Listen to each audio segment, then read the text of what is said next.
Hello, everyone, and welcome to Rob Has a Podcast. I'm your host tonight here to talk about everything that just happened on the Big Brother 24 Sunday night episode. Again, I'm your host, Taran Armstrong. With me tonight to recap everything that we just saw, it's Jacob Jones. How you doing, Jacob? Ooh, amazing. First off, where is this? You scared me. Where the hell you get this little burst of energy at the introduction? I was taken aback in a very great way, but I was like, damn, homeboy just loaded up in the few minutes that the camera was cut. Like I was Michael and I just got put on the block. Period. And then you said, I got one thing to say, and delivered that line effortlessly. I am doing amazing. I'm excited to be up here with you three. I feel fantastic. Tonight's episode was very light. I would like to point out I did miss the first part of the Real Housewives of Atlanta reunion for this episode. I don't know if this episode was must-see TV, but it was fun and flirty. And so I'm excited to be here. All right. Well, also with us tonight is I think there's somebody some kind of third wheel going on. I don't know. Is that Aysha? I think it is. Yes, it's me. Hey, Aysha, how you doing? But I had to go by the more. Were you gonna be on this podcast? I thought. Were you gonna? Actually, come along? I saw the schedule and I was like, oh, it's just Taran and Jacob Jones, so I have to jump in because y'all have been talking too much this week. All right. So yeah, I think this is like this is a hotter little throuple. Do y'all remember when we had throuples in Big Brother, like Big Brother Canada throuple, like other Big Brother season, like throuple? We haven't. This season hasn't bought a throuple. I guess it has now. The BB24 throuple. There we go. And we are. There we are. All right. Aysha, how you doing? Did you like this episode? I could have done without it. It was okay. It could have very well been a part of, like, they could have fit the Vito in this episode if they had sped up the week. I knew that they were going to go too long on the competition, which we saw. We got to see the full run for pretty much everybody. So we're at that point though. Final five. Right. Well, getting to the final five, final six. We are at that point where the episodes are going to be. Yeah, I mean, we spent like a good quarter of this episode just kind of going over the double eviction, which is usually pretty fun. I think I enjoyed going back to it and seeing it again for the most part. I just think there wasn't anything that really surprised me. I wasn't like, oh, I can't believe that happened. But it was pretty dramatic. I do feel like I wish we got more of this in the moments for these double evictions. For the most part, but I thought it was fun to go back. It was, watching Michael just like really just like play so hard, making these arguments, pretty good arguments, like arguments that, Taylor and Alyssa in the diary room are like, I don't know what to think. This is like so sudden. If he had been making these arguments before the double eviction, I think maybe he would have had a chance here, but he really just kind of let it go. Yeah, he woke up. Yeah, that's crazy that I forgot about that. That was, it felt like so long ago. That first 20 minutes, 15 minutes of the episode, but that was the best part. Like I could have turned the episode off then and been content. But the fact that Michael woke up in that 1 hour time span and just was like Alyssa said, I have never seen him like this. Like, yeah, he's making all these valid points. He's being so convincing. He could have he probably would have had to play a very different game had he been playing like this the entire time. But that was the Michael that, I don't know. It was very entertaining to see, but he could have had some influence had he been able to do that earlier. This is a lawyer thing, maybe? Like you hold in all your best arguments for like your closing statement. Right. I was thinking that he would have ate up that final two speech, like just like the theatrics of everything, the dynamic of everything, like how fierce it was, like he would have ate that up. But it was also very, and I was such a casual watcher last week of even like live feeds and whatnot, and so it was interesting for me to see Michael called out Turner on X, Y, and Z, and then Turner was like, well, that wasn't the initial plan, and showing the background of Turner talking with Alyssa and talking to other members about Brittany leaving, and then Monty kind of winning the veto and kind of taking that HOH reign by storm. And I thought Monty did a really great job at handling it. Yeah, it was interesting. I think the one thing I really wanted to see, the fact that we spent like a good 15 minutes, it seemed, on this whole recap, is that like it's been a big point of contention throughout the week. Like, when did Monty really decide to turn on Michael after the deal that they made? Now, I say it's a point of contention. I don't think it's a real point of contention. It's very obvious if you've watched the feeds that there was a very blatant shift that happened on Wednesday, where prior to Wednesday, Monty had been talking to Turner about keeping Michael. And then on Wednesday, he went to Turner and said, actually, why don't we actually take the shot out after all? And I would have liked to see more of that just like explained, like exactly when that happened. Like, what did Monty come in for? Just for the people who are watching the episodes, did Monty come into the double thinking this, or was he like Turner, not thinking about taking a shot at Michael, and then once he beat Michael was like, okay, I'm definitely going to take the shot at Michael? Again, I think we know the answer, but I think it would have been nice to have a clearer picture of exactly how that happened, especially because it really, I think, continues to highlight the mistake that Michael was making, keeping both Monty and Turner. As the announcer said, they offered him something here, but two of his biggest threats made him a team-up offer. That sounds like something I get offered. That sounds like something Jacob Jones would say. Like, they offered him a team-up offer. It's the classic team-up offer. You mean an alliance? A deal? Like a final three? Oh my God, that sounds like me and Taran on a Tuesday night.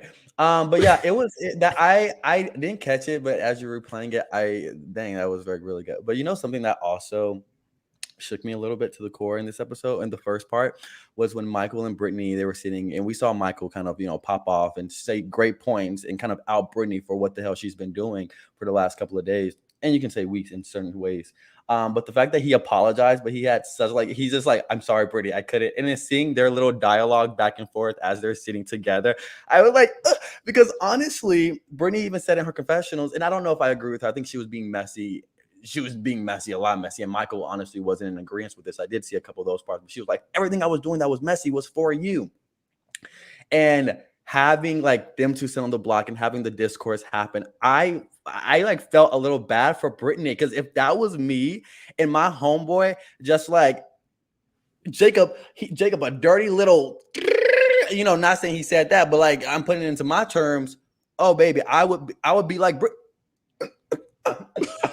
shook. And so it definitely made me understand where she was coming from and her reaction, because I first saw the reaction pictures and I was like, who the hell did something to Brittany? Like, and then I went back and watched, and then I saw this episode. I'm like, damn, Michael stuck it to her, baby. No chaser. Well, she said he went too far. Yeah, what was too far? The occupation thing? I don't think she knew about that. Yeah, I don't think she knows about that, because he told Alyssa. I don't know if Alyssa came back. I think probably just saying, hey, Brittany did X, Y, and Z, playing a messy ass game, whatever. I mean, if I'm your number one and we're on the block together. Wait, and another thing, Alyssa even said, I'm surprised that he's throwing his number one under the block. They're on the block together. Right. The hell you expect him to do? Say Brittany is an upstanding character. She deserves to be in this house? Hell no. And it's double eviction. You better give it to her. Give it to her. Bad. And that's what he did. Yeah. Yeah, I was surprised that he had started the campaign to, like, for us to see Alyssa and Taylor. And I felt like he needed a moment to kind of get his points together, like he did at the speech, because he kind of was just like, come on. He's like, Alyssa, you know where you stand with me. But she doesn't. She doesn't. Can I just say, I love how, and I think there are things to critique about the arguments that Michael was making. I think there were better ways to make the case. And I think, again, I think he should have been making these points long before the double eviction. He was way too passive about that. However, I loved how Michael handled the double eviction. He did things that like I constantly question why more people don't. He was in the middle of pleading with Monty. As soon as it became obvious to him, Monty's not changing his mind. He was like, all right, I'm going to leave now. I'm going to go campaign. He grabbed 2 people, the 2 votes he knew he needed, and he pulled them aside. Then he was talking to Alyssa. He came in, he grabbed Taylor when she was talking to Turner and Monty. He was like, I need you to talk to me right now. He did not care about like the social niceties of like waiting his turn and making sure like, thank you, Michael. So many people have gone home because they didn't have the guts to do just a simple thing like that. Talking about Sam and BB24. I'm talking about like multiple people who have gone home in a double eviction because they couldn't just be like, actually, screw this conversation. I need to go talk to somebody else. Or like, hey, you, now, I need to talk to you. Yeah, my favorite part was him grabbing Taylor when she was talking to Monty and Turner. And before they could even step foot out of the room, he's like, I'm putting them 2 up, which is like, yes, just put it out there. But it's just like, I almost thought he sold them. Like when we watched it on Thursday, I thought they could have been convinced because it was such a convincing argument. But it's just like, yes, it's blaringly obvious that you need to get him out, but valid points. Yeah, I think again, it's the difference, and we've seen this in double evictions before too, where it's the difference between Michael making really good points for about 5 minutes versus Monty making points for the last 2 weeks. Yeah. Right? Like and Taylor to a degree as well. Like there's too much momentum to turn it around in just one 5-minute conversation. And that's again why like Michael needed to be working more on these relationships, convincing people like Taylor more that she needed him in the game, convincing Alyssa, you need me in the game, taking out his bigger competition. Like even Turner and Monty, like when they were coming up to him with their team up offer, he was like, yeah, that sounds great. Love it. And like didn't do enough. He let them make the arguments. It never really locked them in, never fed their fears of a women's alliance, because that was the real reason why they were making that alliance with him in the first place, their team up offer in the first place. So yeah, I just think that so much more was needed before the double eviction, but I love what he tried to do in the double eviction. Very great, very fun. Have you ever, now that I'm like looking at you, do you and Michael, Aysha, do Taran and Michael kind of favor? Favor? Yeah. Like, do y'all a look-alike? Look-alike, yeah. Do we look alike? I don't know. I mean, your hair is more curly. Right. No. That's the only thing I'm saying is different now. Slim face, that's slim face. Yeah. Slim face. Slim face, thick waist, and a big behind. Yes. It's a song. But something else that I saw, that's a song for people who don't know. Something else that I saw, I'm getting tired of Monty picking Taylor up, because I thought it was a one instance of in the HOH room when he like picked her up with that one arm. Aysha, you tweeted about this. Oh, Monty picking Taylor up with one arm. Ooh, that's my man. But he did it even when he won POV, and I'm like, put her down. Put her down. Aysha, that's your man, so I'm gonna let you defend him. Well, that's what I did on Twitter. No one said that. Those words were not in my tweet. I did not say that's my man. I just what said, did you say though? You said, not lost pick on me up like that, Monty. No, that's what you said. Pick me up like that. I said it is not lost on me that he used one arm to effortlessly pick her up. Is this like the putting your hand on a person's chest in a photo? This is a meaningful one arm pickup. I feel like a one arm pickup. No, because a little delicate gives very much like romance, like love. A one arm pickup. If someone picked me up by one arm, take me here. Close the lights. Cut the camera. Close the mic. See, I'm saying it's impressive. Like, how can so I it's do like that? So it's like this is like a way to flex. Like let me show you. He's like, I didn't even need the other arm. I didn't even need it. Ah! Oh boy. Oh my gosh. Oh boy. And hey, now he's beating Michael in a competition. So now he flexing hard. Put a rope in his hand. It's over. We getting a little 50 Shades of Grey here. I mean, Taylor made one comment about his thighs, and you saw those shorts he was wearing to the nomination ceremony. He was like, let me show all the assets that I have. Right. Okay, Got a personal trainer for nothing. No, literally. Aysha's like, oh, okay, Monty. See, I know where you're at now. I know where you're at. No. Boy. Oh, my gosh. Oh, gosh. Oh, man. Well, speaking of Monty's thighs, we get to the HOH competition, and he's going to be losing his pants. Aysha, your thoughts? I have no thoughts about this man. A personality makes a person, okay? Ooh. See, I wish I was like that. I wish I was like that. No, bring your fine ass in here. Yeah, see, that's why I'm in the position I am in. But the HOH competition was so cute. I love those type of competitions. I also loved this competition. Yeah, me too. It was so well produced with the music and the sound effects and the spookiness. I was like, I want to do this. This looks like fun. They're like, but I'm already here. I wanted to see how everyone did that. I really wish we could have saw everyone except including Brittany, because we only saw Brittany's version. But I wanted to see how everyone delivered those lines. Yeah, I mean, from the same people that brought you Wake up, sheeple. we're and like the gibberish that unfortunately or maybe fortunately for everyone that I can't find, that we're getting this like actually like the sound effects are good, the voice on the phone was good, and that just like the editing of like the shaking, and there's definitely like something wrong with me, because not only do I enjoy watching the show Big Brother, but I also enjoy watching people get scared. And so like, especially watching Monty just go like, I was loving it. It was good. Have y'all ever done a scary escape room? Oh yeah.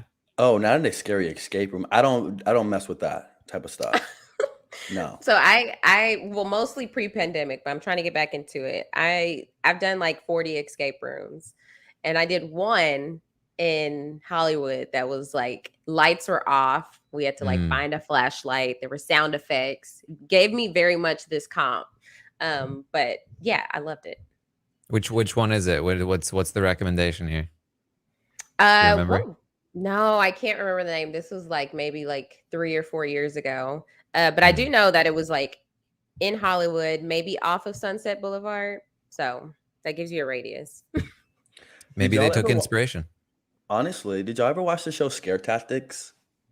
That was on, I forgot what channel, hosted by Tracy Morgan. This is what that kind of reminded me of in a lot of ways. I used to live for that shit. I love that like show. It's sci-fi. It's sci-fi. That show used to eat. If they had live actors in it, I would have because I'm a scary bitch. I'm like, I don't really like the sliminess of it. The darkness is what really creeps me out, because I God forbid I have my eyes closed too long when I'm sleeping. Like I wake up swinging at the walls, you know what I mean? And so, but like even the gooiness, and I was like, yo, I've been in a lot of rooms with a lot of different, goos and whatnot. So like this like I should be comfortable, but like it still like ate me up. And I was like, I don't think I would have been like Taylor. I still would have like hammered through that, but I definitely would have been shook, shivered, and scared as hell. I kind of would have did like a little Tamar little thing. I was most impressed by Alyssa, I think, by far. She was the only, because I was saying as we were watching, I was just like, the only way to play this competition is to just say like, okay, I am going to get hurt, and just go, just protect your head and your face, and just like accept that your shins are going to get banged up, that you're going to get like hit from all angles as you just storm through this thing. If you are inching step by step, holding the wall, you're going to lose unless everybody does that. The second one person is willing to bang themselves up a little bit, that person's going to win as long as they count how many doors they've barred. And Period. so and that's what, because I oftentimes saw that extra thing that it was in Monty's when he was in the competition. I saw that extra plank, and I was like, the producers did that, I think, for that very reason, of people who get caught up. And it's like, I have an extra plank, I need an extra door, but Alyssa kind of caught it and was like, all right, F it. But that was a clever thing that the producers did for that. Yeah, I mean, like Monty is literally like scooting on his butt, like around the entire room. Like you're gay, like somebody who's actually walking through that room is gonna beat Monty in a heartbeat. But he won though. Yeah, because Alyssa couldn't figure it out. But like Brittany, if she had not gotten stuck on that fourth door, thinking that the wall was the door, I think she could have beat him. Yep. But I feel like once you if you go in Hail Mary, like you're gonna miss something. So I feel like you have to be cautious to a certain extent. I mean, maybe you just balls to the wall, homie, but I think Helena and BB24 is a great example of something. She just like went for it, and she crushed that blindfold competition. I'm about to say that wasn't the competition last season. They had it was early on in the season where they had the can stacking. It wasn't that one. I'm thinking of Big Brother 23, not Big Brother Canada. Yeah, well, excellent performance from Alyssa until she screws up. Monty 9 seconds ahead of Brittany, who I thought did a pretty good job here. And then Taylor, who I felt like they did her a little dirty here. I feel like she talked about like having a panic attack in there. That like this was bringing up traumatic experiences from when she was a kid. And they very much were like, yeah, so she crawled in the hole and then she was like, nope. Yeah, she literally slept in the bathroom that night because it just freaked her out so much. Like I remember Feeds coming back and being like, is she okay? Like, is she sad that Monty won? Like, what's happening? And it was like, no, the comp just like shook her to her core. I would have loved to have like for them to just be able to show her, provide an explanation and not just look like, I couldn't do it. It was too dark. Mm-hmm. Yeah. Especially after she gave this great line in the episode that I'm hoping will become relevant in the future. Good night, Turner. Oh. Yeah. I said that seals his fate. He's done. So I've made some good investment in Taylor sound bites before. We'll see if this one holds. So Monty by 9 seconds. What a different game this is if Brittany wins this HOH. And even then, a different game if Alyssa doesn't screw up the door and manages to finish. I think, given at least how it was edited, it definitely looked to me like Alyssa would have easily beaten everyone else in this competition had she actually like realized that she got all the doors and then flipped the switch at the time that she actually got all the doors. She was killing it. Yeah, but here we go. Coming in at the last bit. Yeah, this was her comp. Didn't work out. So by 9 seconds, Monty has won the final 5 HOH, and we're gonna get a couple of one-on-ones. He's gonna talk to Alyssa. He's gonna talk to Brittany. He's gonna talk to Taylor. They skipped over his talk with Turner, which is interesting because in the episode they present this as, okay, Alyssa's going up on the block. She would be a good target. Brittany's going on the block. She would be a good target. I'm going to talk to Taylor. Hey, Taylor, if you happen to win the veto and you happen to use the veto and you happen to force me to put Turner on the block and Turner happens to go, I'm just saying, which is a big implication, right? The thing that they're leaving out in this episode is that he said the exact same thing to Turner about Taylor. So Turner, if you happen to win the veto and you happen to use the veto and Taylor happens to go on the block and Taylor happens to go, oh, what am I going to do? So it was very strange to me that they only presented one side of this, considering that Monty really did say it to both sides. And Monty in the diary room is like, let me clear this up for you, audience. I trust Taylor more than almost anyone else in this house. I also trust Turner. I feel very good with my final two with Turner. But on the other hand, I also feel very good with Taylor. Yeah. Thanks, Monty. You've really cleared that up for me. That was Crystal funny. clear. That was literally crystal clear. Yeah, that was funny. Also, I really, because even I wonder what the DR, probably the same DR was going to be if they would have showed the Turner conversation as well, being like, well, no blood on my hand, so I can stay clear of that, as he said in his DR in regards to the conversation with him and Taylor. And so it was, but I did like that they showed Taylor in that kind of realm. It would have been a perfect side by side, or like a bounce back and forth, like the exact same words, and then it's just Monty being like, "Look, I don't, as long as it's not me, I don't care anybody but me." Yeah, even though it couldn't be him. Yeah. And so we're gonna see it. Monty is gonna put Alyssa and Brittany on the block. We're gonna reiterate again that hey, if Taylor wins the veto, then it's good night, Turner. So just watch out.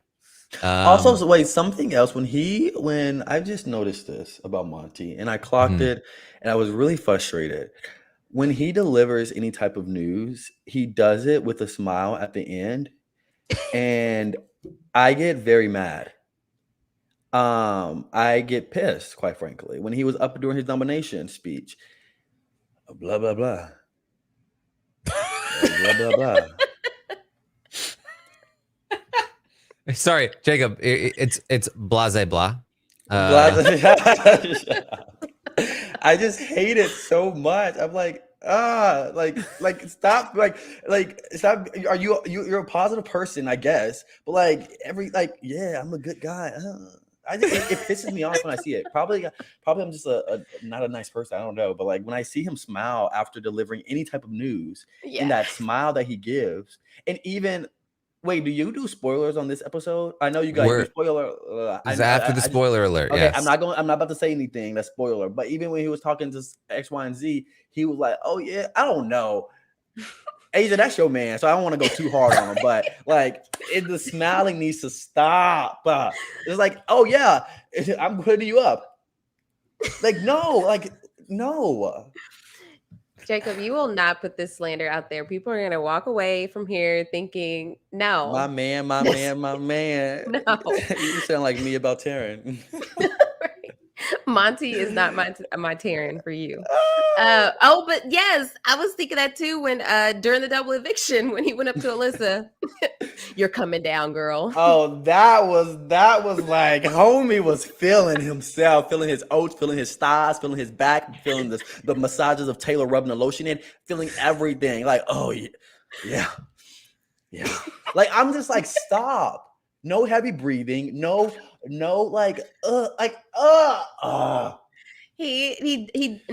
The way he was acting like a coach after Michael went out, everybody's stunned. He's like, I know some things were said and y'all might feel a certain type of way. Why are you trying to regroup the house? You're not Coach Carter. Stop. Okay. Stop. Please. I think there's a big sense of like, look, especially once he gets Michael out of the game, it's like, now I'm big man on campus, this is my house now. Stop. Yeah, I don't like it. And I mean, it's not entirely wrong. I mean, it's not, but don't do it. Stop while you're ahead. Please. I'm at this point, I'm begging. At this point, I'm begging for that to happen. If you want the $750,000, take it, but just don't smile after everything you say again. Don't feel like, oh yeah, I'm that dude. Stop. He's that girl. Yeah, definitely. He's got to stop that smiling. Maybe I just don't like happiness. Maybe.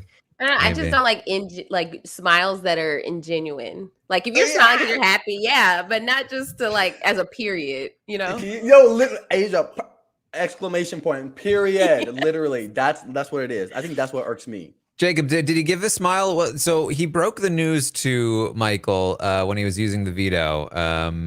Was he given the smile then? Oh wait, Terry, don't put me on the spot. I did not look at his. Did he? He had to. He had to. I mean, he had to. Don't think about like what you remember. Think about your emotions. Were you feeling very annoyed in the moment?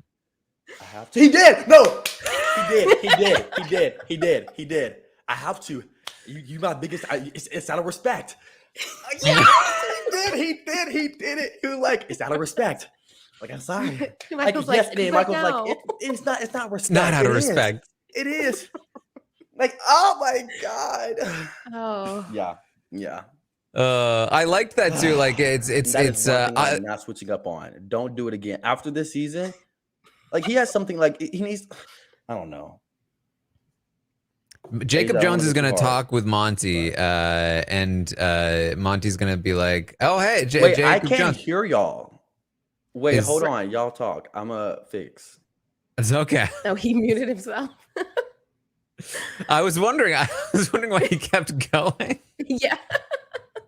I'm back. What happened? What was that? Oh, you can hear us. Okay. You can hear us? Yeah. All right.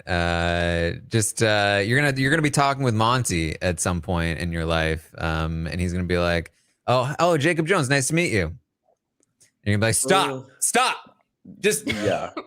You went too far. Just get out of here with that. Already, I don't do that. Not over here. Okay. Keep that smile for Aysha. Not over here. I don't want it.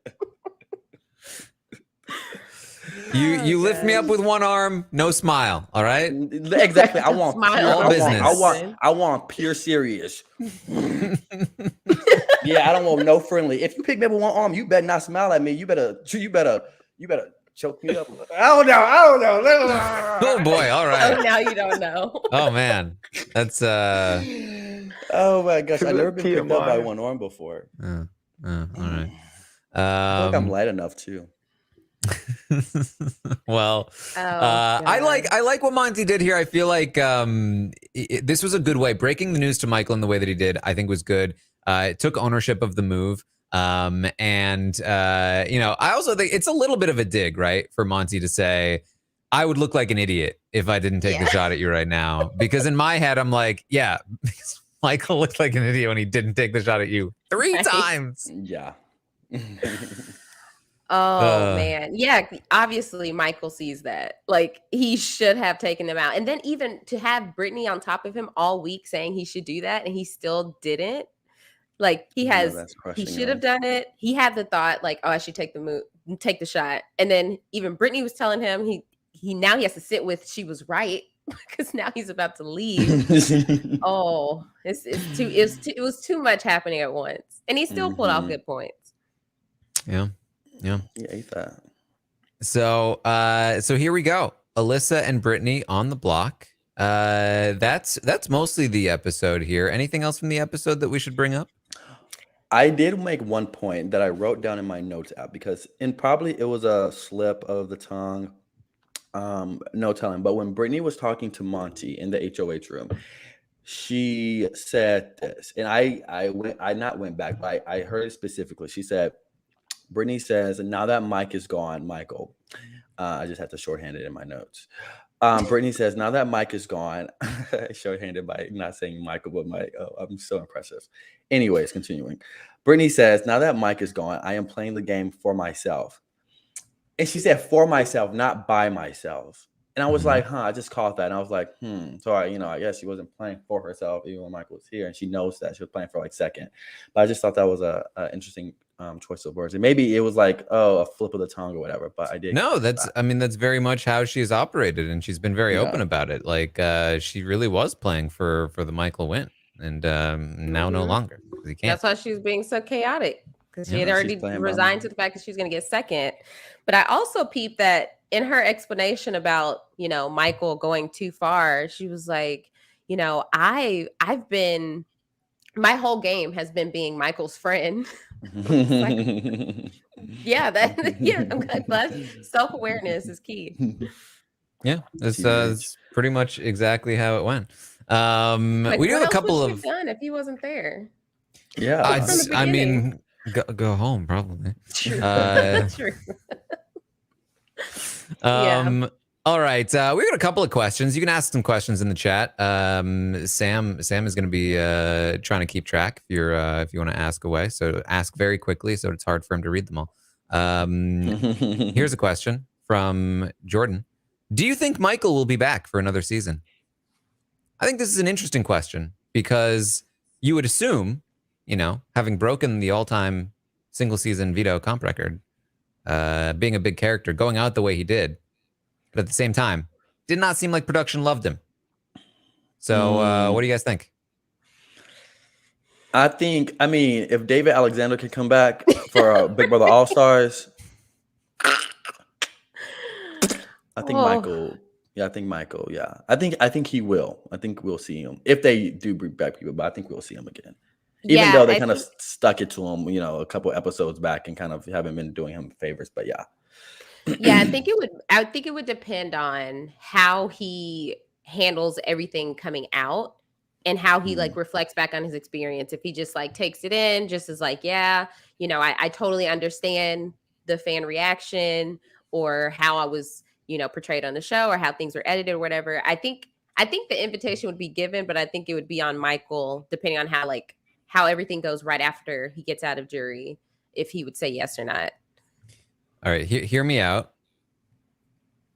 New season. Michael and Janelle together. Same season. Just the two of them with some new players. How does it go? Oh. I think Janelle goes first. Two biggest comp beasts of all time. I think Janelle gets out first and Michael gets out second. Honestly, you think that? You think Michael would be after? Yeah, I don't know why. I just feel like Janelle's. I just feel like, so is Janelle still Janelle, like in our minds, or is it like everyone has a clean slate? What do you mean? Like, what do I mean? Is Janelle do I have the same perception of Janelle that I have now? This is a real life scenario.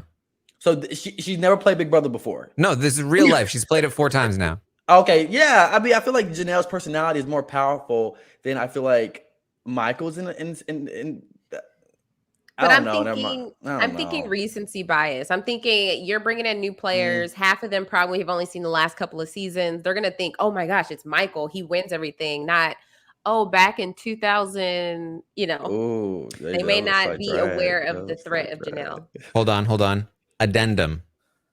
Not just Michael and Janelle, but also Rachel Riley and Suri Fields.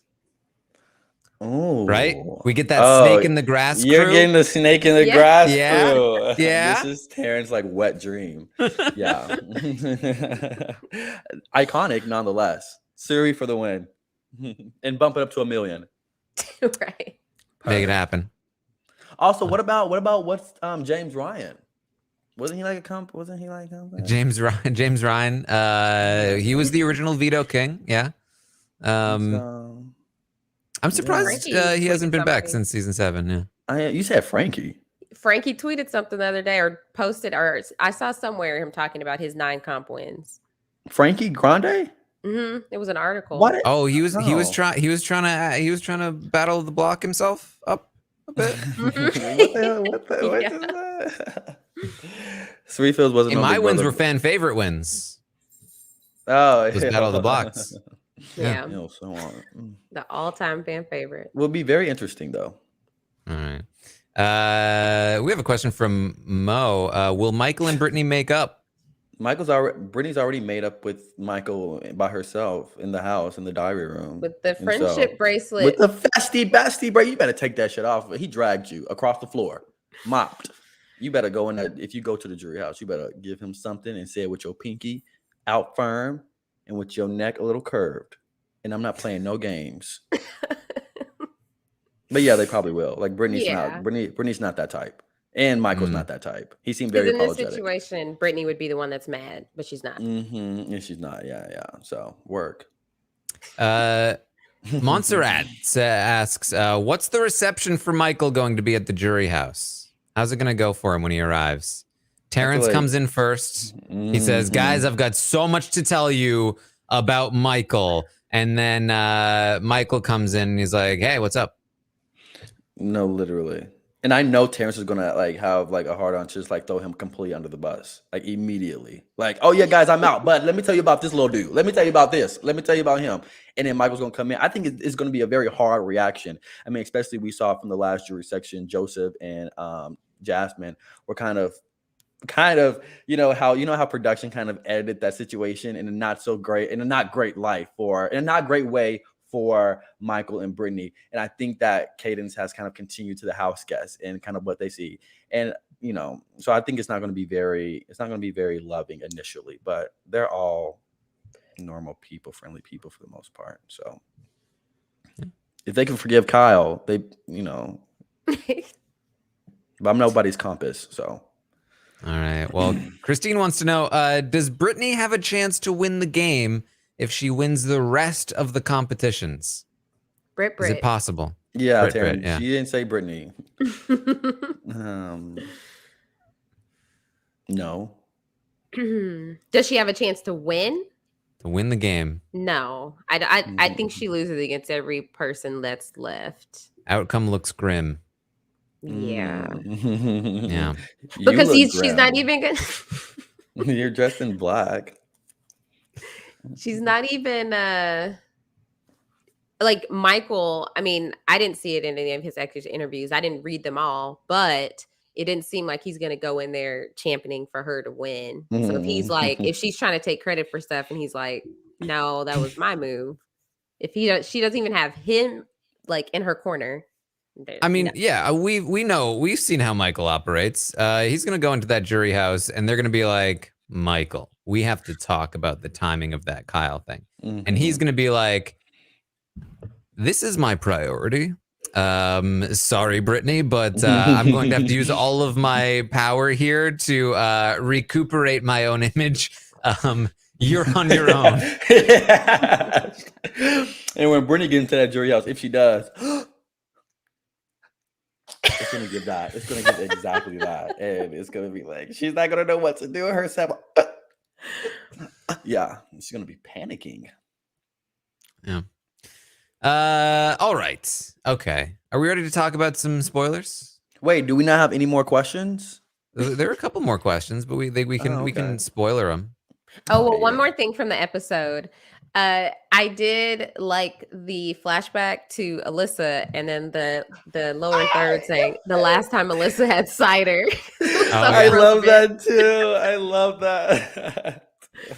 Because cider is amazing. Very cute. I love cider. I don't really do cider like that. I love it. I prefer that. I don't like beer, so I hard cider, not soft cider. No, yeah, hard cider. Everything I do is hard, but I just like cider's like so weak. I'm not weak, but like I don't know. Just like give me a glass of wine or some hard liquor. You know what I mean? You know what I mean? Yeah, some can be like 5%, but I've had some cider that's like 8%. Oh, and it gets you nice, Aysha. Mm-hmm. Drink 2 of them. You be moving like Alyssa. Do you start going Texas?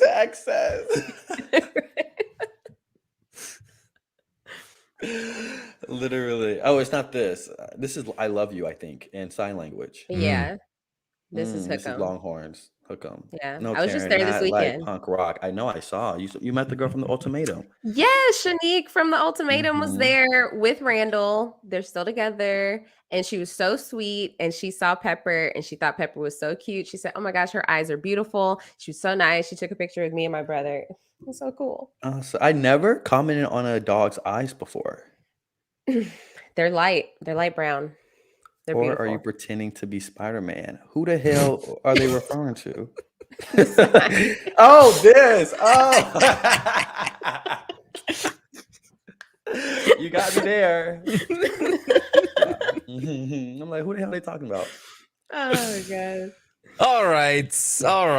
Let's talk about some spoilers. Let's talk about who won the veto and what is going to happen from here.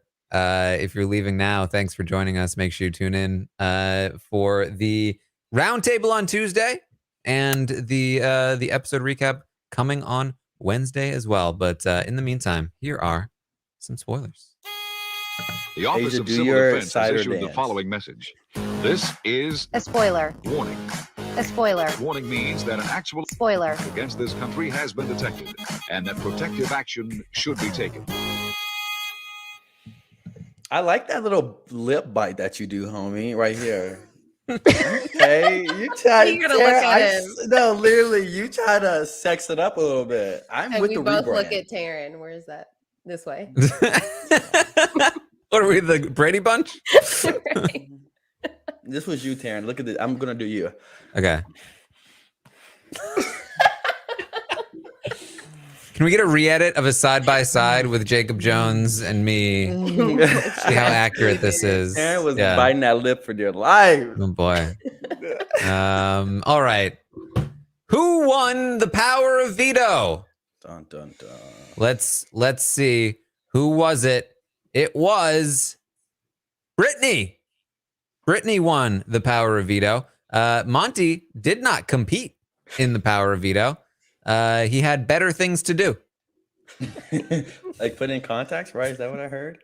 Yeah. He was like, hold on. I got some short shorts I got to put on. I'm telling you. I can't lotion my back. My back has to be lotioned. I can't do it by myself. Taylor's already outside for the comp. I got to lotion my back. And I think that sucks. Aysha, how do you feel about that? Because Taran was like bitching about it. Like, he was like mad about it.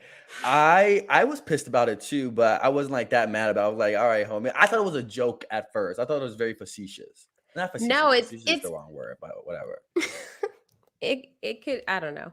It was awful. Like, we're at the final 6. This is the first time everybody can compete, and now you decide to be strict about the time limit. I mean, I'm imagining on Wednesday we're gonna get Monty, like, all season we get a time limit when it's time for competitions, and this time I didn't make it. Because how else are they gonna explain this?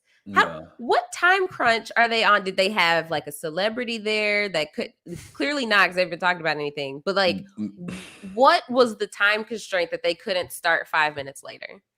Yeah, and that's the thing. So like when I talked about this in the update, this was like breaking news. We did not know exactly what it was. We still don't know exactly what it was. But it definitely was being made to sound like this was just a normal, like, call everyone to the competition. Oh, Monty, sorry, you didn't make it in time. You don't get to compete. It is possible that this was like a thing, and this is something I mentioned on the update, which is that like this could have been part of the competition.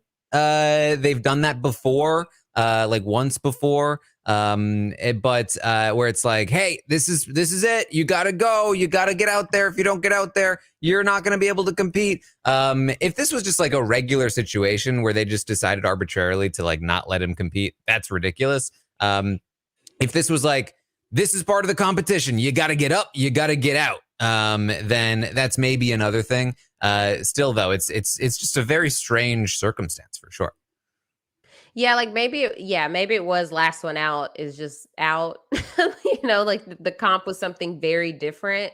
But it's just, I mean, when has Big Brother US ever been a stickler about the rules? They say don't sleep between the hours of 10 a.m. and 10 p.m., but people nap all day. So it's just like, when have they ever decided to just be just super strict?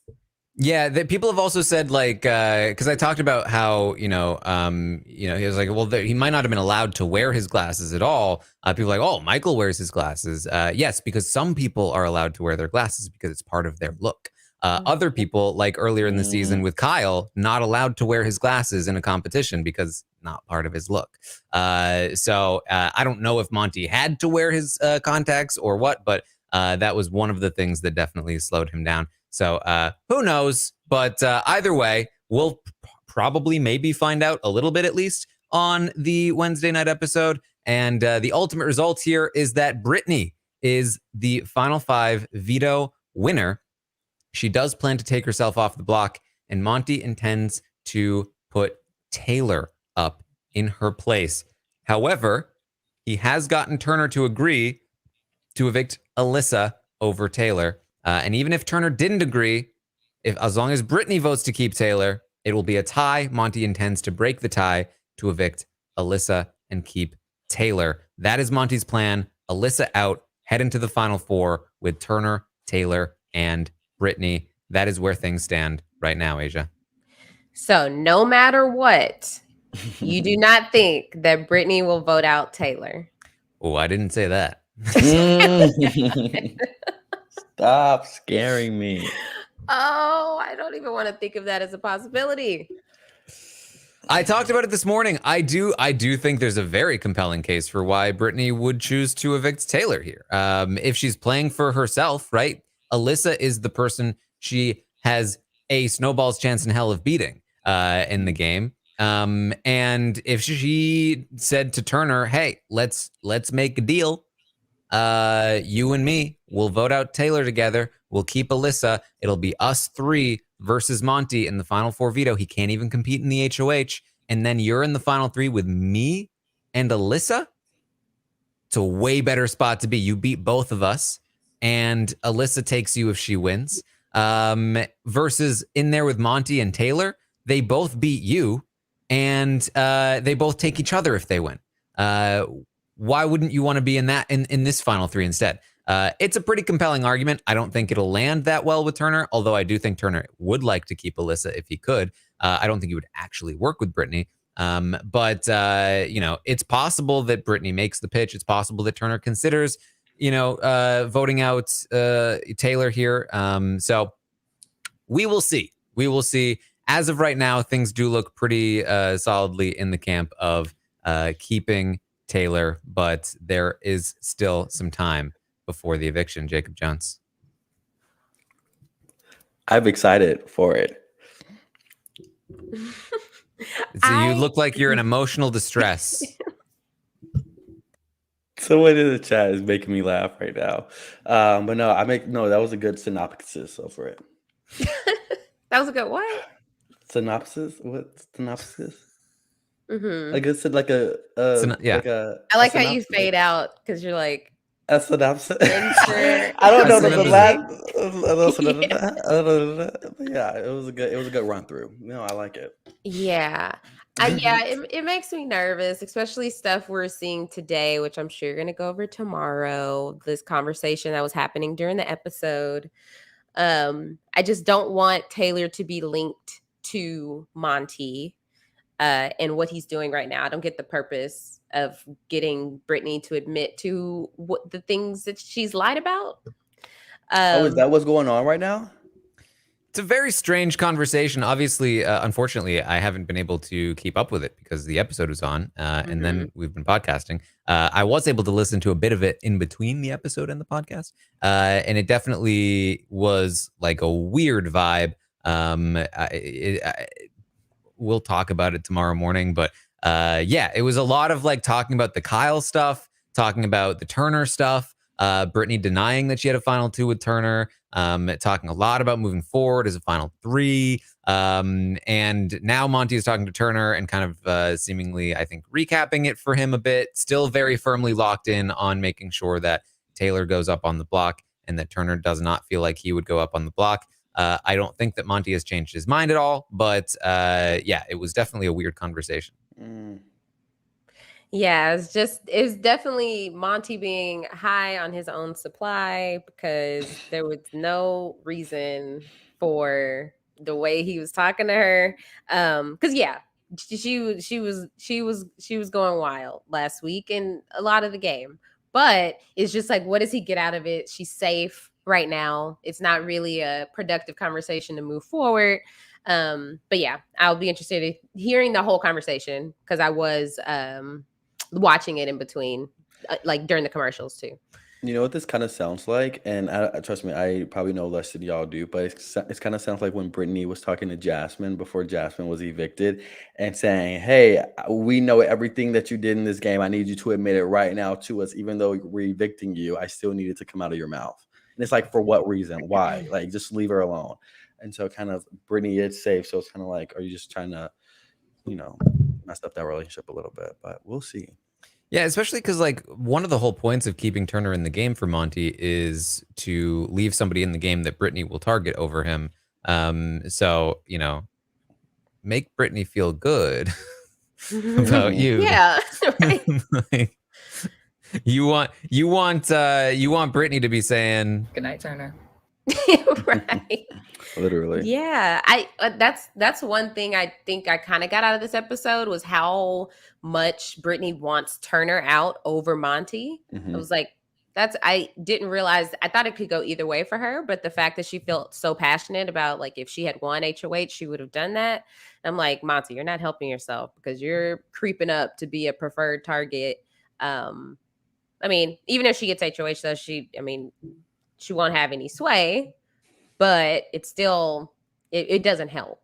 Yeah, and I think there is an emotional component to that too, in terms of like revenge for Michael. It definitely seemed like Michael was most hurt by Turner. We talked about this on the Thursday recap that, Michael brings up the LGBTQ promise from Turner in the double eviction. Now, it definitely felt like, whoa, why are you bringing that up in the middle of all this, Michael? However, he explained in the exit interviews, and it was kind of explained in the episode as well, that he wasn't the one to bring that up in the first place. This was Turner that said it to him, without any prompting. So Michael feels like, why did Turner bring it into the game at all? And this is true. This is something that Turner had brought up to Michael in the past. And so I think Michael felt extra burned by Turner, because why did he need to bring that into it at all? And I think that you could feel Michael's frustration with that. And I think that Brittany blames Turner more than she blames Monty for the ultimate decision that was made. I think additionally, you do tend to blame the person who didn't want to do it as much, right? Like Monty is very solid in his conviction. He wanted Michael out. Sorry, it's got to happen. Turner was like, oh, I don't want to do it. Like, I wasn't planning on doing this, I promise. Like, it makes it seem like somebody else made you do it, which makes you more frustrated at that person, because like there's an element of like, first of all, this wasn't even your move. Do something on your own. Second, like, I could have convinced you and somebody else did it instead. Like, that's even more annoying. And so I think there is a lot there for Brittany to feel upset about. But, if you're looking at it, if Brittany's there, at the Final Four, and you've got Taylor and Monty, and you've got Turner, maybe it does make sense for Brittany to take out Monty at that point. Maybe then both people definitely take her to the final two. So I do think Monty has to be a little concerned about that. And he should be doing everything in his power to make Brittany feel like, hey, I like you a lot, actually. I actually feel like you're my best friend in this game. Yeah. Smile. Yeah, like you legit cannot play. Yeah. You can't even play HOH next week. Like Brittany now has shown she can win a couple comps. So you should be afraid. But yeah, that was weird to find out that Turner brought that up. I'm like, Mr. Facts. Man of very few words, you voluntarily brought that up when you knew that Michael was a big target. Like that felt unnecessary. But they didn't flash back to show us or anything, so I guess we'll never know. And I think the edit, I do remember it happening for sure. Okay. I remember the conversation. Yeah. I think the edit kind of helped Turner in that way, though, because he had that DR right after Michael exposed that and was like, well, I didn't even want to do that initially. And they didn't show the conversation with Monty and Turner before, a day before or whatever, talking about targeting Michael, if whatever comes up. So I think the edit kind of was on Turner's favor in that moment of being like, well, I didn't want to do it. But again, people tend to be mad at the person that reluctantly did it than the person that had conviction behind it. So. Yeah, and it's also like, I think that he meant it when he said it. That's the thing. It's that he didn't mean it when he said it, and I think that's another element of like frustration that comes into it. Like there's like on one hand, like it almost feels better if you were lied to the whole time. Like oh yeah, I was tricking you. Of course I wanted you out because you're so good. Like that's what Monty says, and even though Michael's not liking it in the moment, I guarantee you he likes it better than what Turner did after the fact. But Turner is like, yeah, of course, I don't plan on coming after you. So I don't want to go after you because LGBTQ. And then Monty's like, actually, I've decided we're going to go after Mike. And he's like, okay. All right. He's so easily convinced. Sorry about that one. Shouldn't have said that. Just make sure everyone's okay with it. Oh, that was so easy for him. Yeah. So that's really where we are right now. I think that Monty is in a great position moving forward. Maybe not handling a conversation with Brittany very well, but definitely looking to be in a good spot as long as Brittany is willing to take Turner out over him. As long as Turner doesn't win the HOH, then he should be like lock safe at that point. If Turner does win the HOH, he still has a few outs at that point with either Turner or himself winning the final 4 veto. He's still fine. I don't think Turner will turn on him at 4. Turner being willing to take out Alyssa here, not that he has much choice. It just continues to signal that, his willingness to just kind of go along with whatever at this point. He may make a decision at final 3 that cuts Monty, but at that point, if it's Monty and Taylor, I think he'll just take Monty. If it's Monty and Brittany, maybe something else. But I don't see many scenarios where that's really happening, because Turner would likely take Brittany out at 4 if he could, and if he can't, then it's somebody probably taking him out. So, who knows? But that's where we are. He thinks he can beat Monty. What goes on in Turner's head? I think he thinks. I think he thinks that, like, I think he thinks, yeah, this is my final 2 person. Like, he is, and this could be a ploy. It absolutely could be. I don't necessarily think it is, but it could be. He's talking about, like, yeah, you should absolutely bring the best player to the end. Like, he's one of those, and like Paul should have won. And like all of these things about like Cody did the right thing. Cody California, he really knew what he was doing. I totally forgot about that. So we'll see.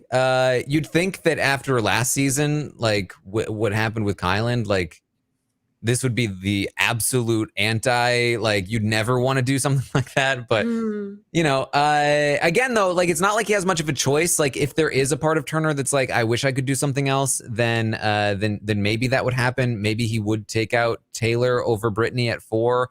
Maybe he would take out, Taylor over Alyssa here if he could. But at the end of the day, if he is stuck into a final 3 situation with Monty and Taylor, then there's not much choice anyway. I still feel like you probably take Taylor at that point, just to give yourself a move to make it not seem like you were just like playing Monty's game the whole time. But I don't know that he'll see it that way. But this could be one of the big storylines heading into the next couple of weeks as we wrap this season up. So we'll have to wait and see. Here's what I predict at final 4. Let's say Alyssa goes out somehow. This week. Oh, wait. No, we're working with too many people. Oh, 2. Okay, in a situation where it's Turner, Monty, Brittany, and Taylor. So let's say Brittany wins that HOH, final 4 HOH, and then Monty somehow wins the veto. I could see a situation where Monty decides to evict Turner. And that's where we're going to get the, like, okay, Turner is like Kylan, because it's just, he's going to be like, dude, our final 2. And Monty will be like, I'm sorry. I have to, man. I can't beat you. Could you imagine Turner like what? What kind of example are you setting for all of your clients? Your future podcast listeners. You're like your short shorts. Your thighs, yeah. Blase blah. Yeah. So I predicted I saw the Jasmine HOH coming, so this is what I see for final 4. So we'll see if that plays out. I would love to see that. I think it'd be interesting to see. I don't know that's a guarantee that Monty evicts Turner over Taylor at 4 if he has to choose. Because I think that he'd be worried that Brittany's going to take Taylor the final 2. Whereas if it's Brittany and Turner, then he's like, it should be a given. Yeah. Yeah. So who knows? It'll be interesting. Yeah. All right. Anything else to talk about before we wrap this up? Keep doing the scary comps. They're fun to see. Agreed. Welcome to the podcast of terror. Oh my gosh. We need that on replay. Don't go.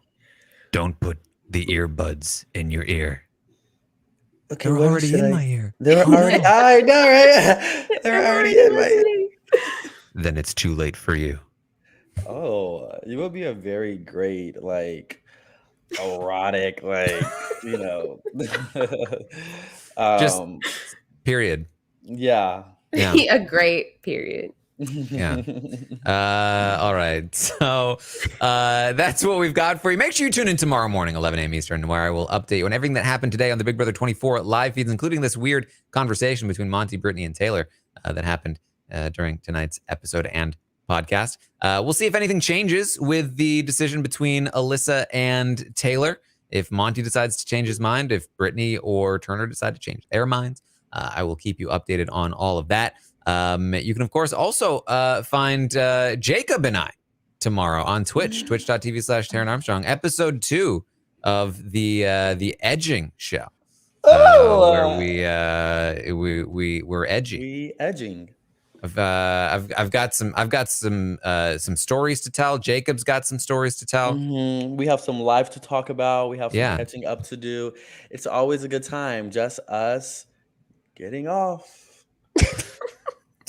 I did listen and I thoroughly enjoyed it. Y'all are great together. Jacob, you tell amazing stories. I just feel like I'm there when you tell a story. And I found my phone. I found my phone. Where was it? Save it for tomorrow. Yes, save it for tomorrow. Yes. Stay tuned, everyone. You have to 5:30 p.m. Eastern. Find his phone? Yeah. Tomorrow on Twitch. You can also find me playing some games, watching the episodes live with all of you. So check all of that out. You can find me on Twitter at Armstrong Taran. I'll be posting these Jacob Jones shows as well on YouTube. You can find them over there, as well as some Among Us videos. I will also be talking House of the Dragon, as that has aired tonight. I will need to watch it after this podcast, and then we'll be talking about it on the Book Club podcast, spoiler-free for the first portion of that podcast, so you don't need to worry about all of that. It's again over on post-show recaps. Jacob Jones, what are you up to? I'm up to you. And catch me on Terrence Twitch stream tomorrow, talking about everything. You can find me everywhere at JacobJ_Jones. Also, I want to say I saw tweets about this. People don't think that Taran knows about edging. He very much so does. I just want to clarify that. He's the one that impromptu gave us the name, and yeah, so I just wanted to make that crystal clear. And yeah, this was such a fun podcast. I've been on with Aysha once before, or she doesn't remember, but you can't tell me when. I just know it has happened. Taran, let's keep comments to ourselves, okay? And I always love it when I talk to you, Taran. And yeah, y'all are amazing, and I've thoroughly enjoyed tonight. Also, The Little Mermaid, little trailer has came out, and I've been doing nothing but singing that song, like in my apartment, and like it just the acoustics of everything it hits so nicely. So, Under the Sea. No, not Under the Sea. It's like what's a more classic Little Mermaid song than Under the Sea? It's she's like on the rock, like you know what song I'm talking about? I'm gonna give like a 5-second snippet. Though. Out of the sea, wish I could be part of your world. Beautiful. I love the chair spinning. Like I'm in the ocean. Aysha, what part of the world are you in? Y'all can follow me on Twitter at Aysha like Aysha. That's AYSHA like ASIA.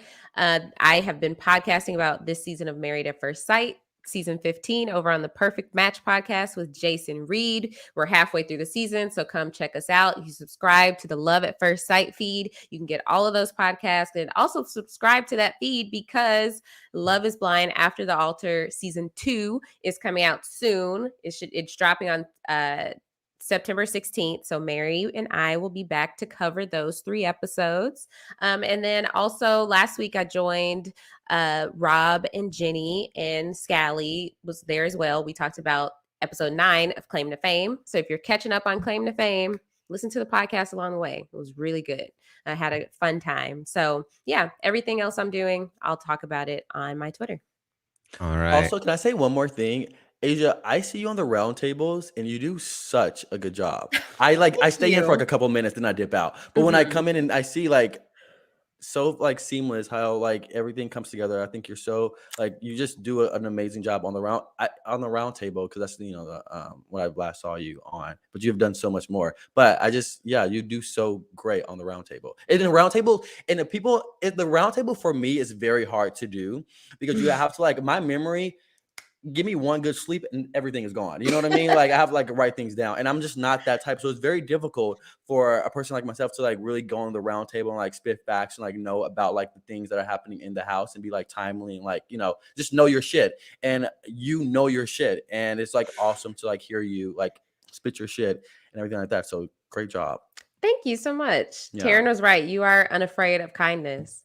You're such a kind guy. It just hit me because I feel like I've never told you that, but I feel like I made reference to it one time. I was like, damn, I don't really listen to a lot of podcasts also, but like I could like listen to like you on a podcast like longer than I. You can last like a couple minutes, like a lot longer. Yeah, I can definitely. Oh, Taran, put me to work. Oh, you get a good hour. Okay, so I'm a good time. Okay, oh, so you can listen to a podcast for an hour. All right, good to know. It has to be the right person. But yeah, great job. All right. Appreciate it. All right. Well, thank you all so much for joining us here tonight on the Sunday night Big Brother 24 episode recap podcast here over on RHAP as a podcast. Again, I'll be back tomorrow morning with an update for you on the live feeds. Tuesday, we'll have the next roundtable. We'll rate all these players and prepare for what will be the finale just 2 weeks from now. So I know, that's so quick. Yeah. There's only going to be one more of these Rob-free Sunday night pod. I assume that Rob is coming on for the finale. I don't want to make any presumptions here, but wait, is the finale on a Sunday? It is weirdly on a Sunday. Yeah. Mm-hmm. Oh, I don't like that. I'm going to a wedding, so I may or may not have the episode on my phone during the reception. That's a good time. Yeah. It's on a Sunday. I don't like that at all. Who can I talk to? Yeah, right? Can you also talk to them about the 8:30? I know. Literally, like that is not. People have House of the Dragon to watch. Come on. People have Real Housewives. Well, that starts at 8, so that's the same time. But I just typically never watch the. Yes, I am single. But make sure you come correct. I saw it in the chat. But yeah, let's close it out, baby. All right. Thank you all so much for joining us here tonight, and we will see all of you next time.